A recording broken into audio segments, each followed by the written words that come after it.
Welcome back, and thanks for joining us here at Platinum Loops. We're going to look at how to master a song in Logic Pro. Now technically there are many ways you can master a track, and a lot of it has to do with the type of track you're mastering. But for the sake of simplifying things, we'll take this sort of general approach to the process. We'll be using an example mix from Drum and Bass Volume 1. If you haven't checked out that sample library already, you'll definitely want to do so.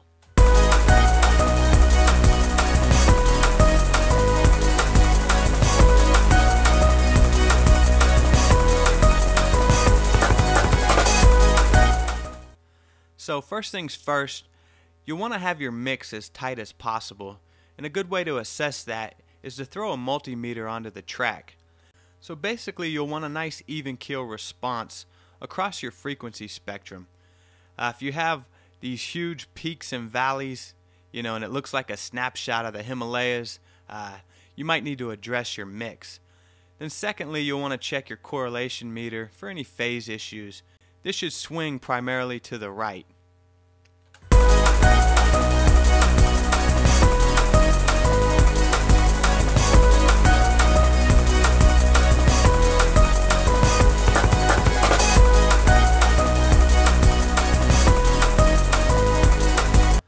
So we still have some nice dynamic range, but we also had a nice wall of sound, which is indicative of a good mix.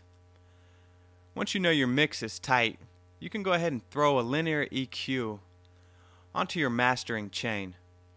So go ahead and choose linear phase EQ. And if there are any problem areas in your mix, you can make some slight adjustments here. Typically, if your mix sounds a bit too muddy, you can reduce frequencies in the 200 to 300 hertz range. Rolling off any frequencies below 40 hertz can help with any low-end rumble. If you need more presence, you can boost around 2 kilohertz, and then boosting anything above 10 kilohertz will add more sparkle and shimmer to your track. So again, you kind of need to assess what's going on in your mix, and you can make some subtle adjustments here, but you shouldn't have to do any major EQing.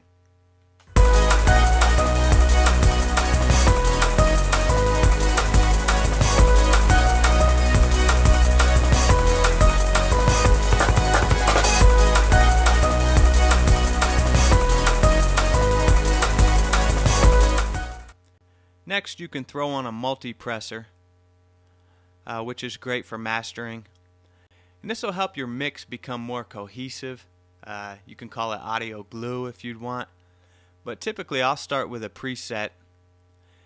And I use the Final Pop compressor or the Final Rock compressor just because I find that they're the most transparent.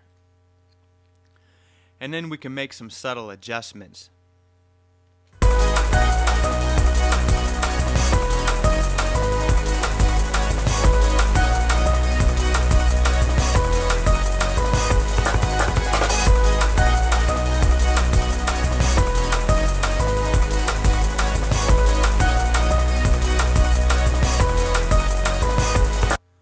So this is great if you have any problem areas that specifically need to be compressed. For example, let's say your low end was swallowing your mix. You can lower your threshold, increase your ratio, and basically put those frequencies in more of a pocket within relation to the rest of your mix. So you'll have to do some critical listening with your ears, but again, the tighter your mix is, the better off you'll be at this stage.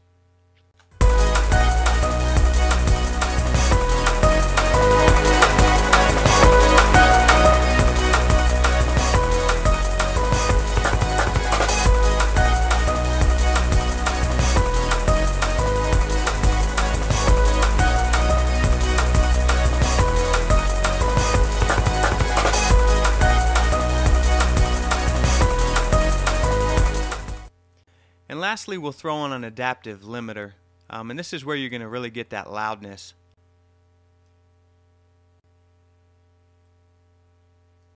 So let me go ahead and close out my multipressor and my EQ.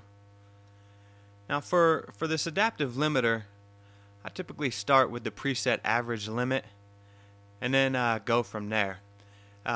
Now you need to use this processor with care, because if you overcook it with too much gain, you'll squeeze the life out of your mix. But on the other hand, if you don't introduce enough gain to it, your mix will be too quiet. So it's a sort of balancing act.